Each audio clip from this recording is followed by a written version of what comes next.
sijja babuuza kantuukire ku mulamwa onaku olwaleero Joel Ssenyonyi kyakoze tekibangawo kyakoledde Bobi Wine amwebazizza akikoledde nuupu yonna ne Uganda yonna okutwaliza wamu era njagala okukakasa nti Joel Ssenyonyi y'omu ku ba MPs betwasigazaawo abamu ku batono ennyo abajakkiririza mu bantu mu maanyi g'abantu n'okusaavinga abantu. Njagala okimanyi nti Joel Ssenyonyi alina akakiiko kakulira mu Parliament akakosase wabula akakiiko kano kazudde emivuyo mingi nnyo wadde ng'egimu gituuliddwako ne gigana okubeera nga gikolebwako naye ng'omulimu gwako kagukoze era Joel Ssenyonyi mwebaza nnyo era akoze nnyo ekitakolekanga mu Parliament ya Uganda. Kati wulira onaku olwaleero waliwo omusajja alina ministry gyakoleramu ng'omusajja ono senior mu ministry eri naye Kyewunyisa omusajja ono alina emirimu gy'alina esatu minene nnyo mu ministry nga bw'owulira kyokka Kyewunyisa bannayuganda bangi ye lwaki ŋŋenda eyo kansoke ka video kano okawulire katono nnyo sigenda kubeera nga nkuwa ka video k'omusajja ono akolera ministry eno ow'emirimu esatu wabula tugenda kubeera nga tumwogerako nga tukomyewo naye lwaki nkireesebwe nti njagala tugatte wamu n'omusajja ono akulira Uganda National Bureau of Standards mukwano gwange ampuliriza omusajja ono nga ye executive director wa National Bureau Uganda National Bureau of Standards muganda wange ampuliza omusajja ono akakiiko kakizuula oba board ya Uganda National Bureau of Standards yakizuula. Uganda National Bureau of Standards kye kitongole ekikwasaganya eby'omutindo ebikolebwa mu nsi Uganda kosa ebyo ebifuluma n'ebiyingira. Kati ekitongole kino kye kiraba amazzi agakolebwa gatukaganya n'omutindo gwe ebintu byokola bitukaganya n'omutindo. Kati ekitongole kino akikulira kyazuulwa board yakizuula ngali incompetent nga talina bumanyirivu bumala kubeera nga akulira ekitongole kino wabula kye baakola abasajja bano ne bamusaba enguzi n'abawa enguzi ya bukadde 10 miliyoni 10 n'asigala mu ntebe ekitongole kino ng'atudde ng'akola emirimu gye wabula Bobi Wine onaku olwajjo yataddeyo post n'agamba nti omuntu wawera miliyoni 10 asigaze ekifo ekyo olowooza abeera bba ssente mmeka. Kati ye lwaki neeyongereyo kansoke nkuwa ka video k'omusajja ono katono nnyo yeeyogerera ebigambo bye wamala okwogera ngenda kukubuulira ebikundu weewuunye Uganda evunze eweddewo nakoledde jjo video ne kugamba nti Uganda twafa dda ne kugamba tuba tetunaba kubeera nga tufa tuli ku kalebwerebwe ak'okubeera nga tugenda kufa naye nga wetulaga it is getting worse ampuliriza it is getting worse. Kanve mu ka video kano ak'omusajja ono ng'omaze okukalaba omusajja yakkiriza n'agamba kituufu nawe enguzi ya bukadde 10 ne bandikawo nga nze senior executive director ow'ekifo ekyo wadde nga byenkola sibitegeera era nakati wendi nkola naye nga nagulira bugulirizi mulimu naye ng'obusobozi sibulina bannayuganda bangi abasomye ne basoma balina zi degrees bali ku nguudo batembeya abalala bavuga boda abalala bavuga taxi abalala bagenda dda bali mirimu gyabwe gya kuweereza ku bizimbe bibazimba abalala bagenda mwanga g'Abawarabu naye walala yonna balandisa obusomolo businesses naye nga abandikoze emirimu gino abantu abatuufu abasoma gye bali abalina n'obumanyirivu oba olyawo obusobozi obumala okutula mu office ngeno naye ne bateekayo omuntu atalina busobozi bonna sokka olw'okubanga abawadde enguzi era bwe yabawa miliyoni 10 buli omu emmwe n'agisiba naga nti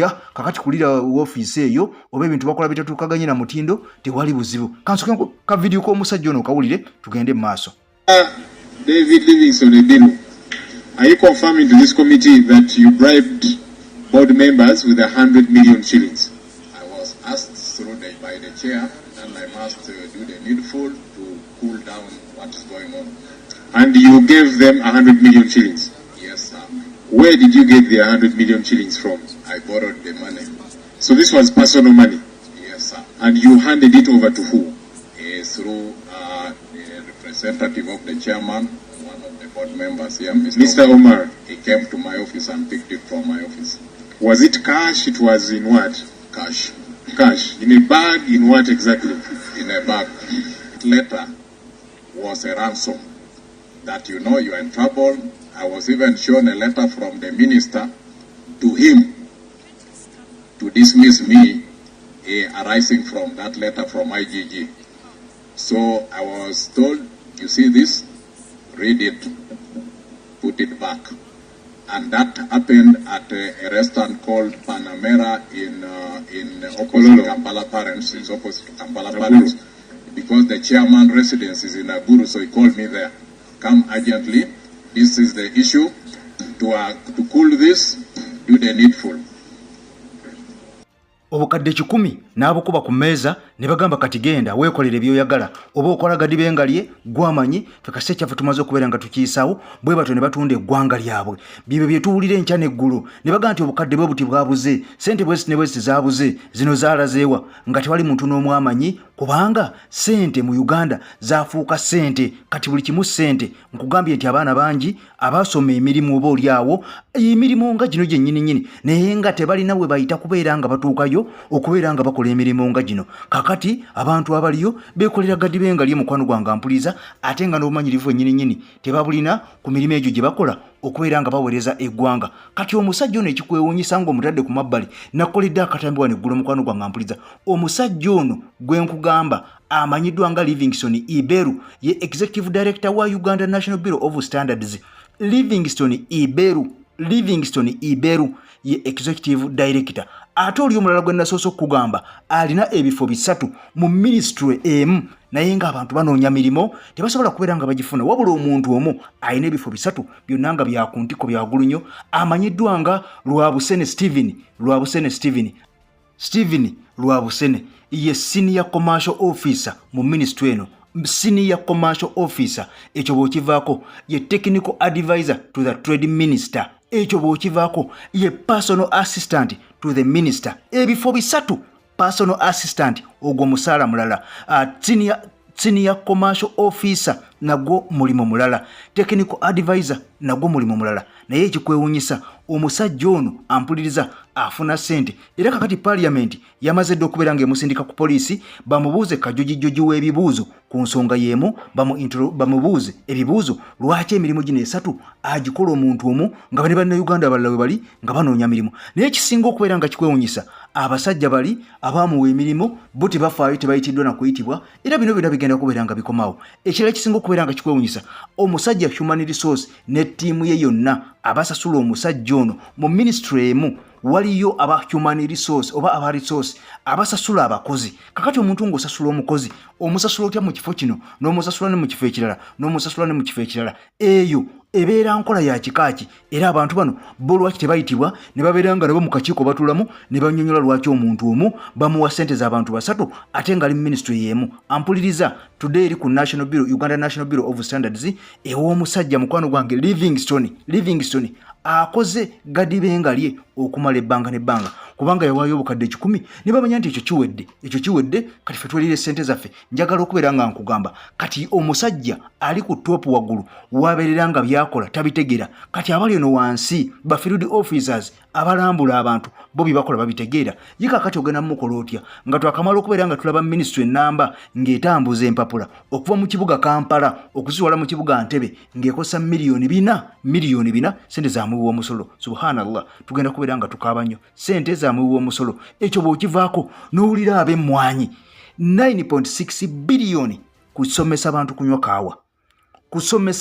kaawa si kugula kaawa nti mumunywe naye okubayigiriza bwe banywa kaawa booteeka ekikopo ku mumwa n'owunzika n'onywa kaawa ezo sente biliyoni 9.6 ze zabbibwa ne zibulankana nga n'ebifo ebyali bitegekeddwa okubeera nga abantu bano basomeramu bakugamba nti bimu tebiriyo tebibangayo kakati kitegeeza nti gavumenti yennyini okuviira ddala wali waggulu ku toopu baabivaako ddala bakola tebakyabitegeera kubanga aliyo tabafaako gwe kasita okola kyayagala naga agenda okole kino n'okola ekyo ebisigadde gw'omanya oba obbye ssente oba tobbye oba obbidde baana bo oba emirimu wadde bafamire yo oba wadde baŋŋanda zo oba baasoma oba tebaasoma mwenna mujjukira ekyali wano mwami Museveni yatugamba nti ku basirikale ba UPDF abafiire Somalia ekyasinga okubeera nga kibassa yali nguzi recruitment yali nfu engeri gye baba recruitinga nti balondangayo abantu ani akumanyi abatalwananga nako abatalina na experience nga bakujja ali mu boda olw'okuba bakumanyi nga bamutwala Somalia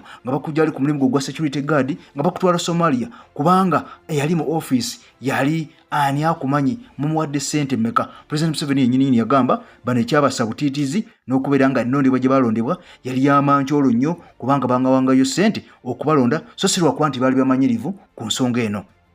Nze ekemasa kutimbe kagadula EKTV kankusabe n'obwombe video jimpere ekigalo oba kye tuyita like efune mileage buli munnayuganda agirabe kompyo subscribing okonene kade waka wa fono abeerenga nga takusuba mukama Katonda kumata kumira mpeera kumpere birungi. Bye bye.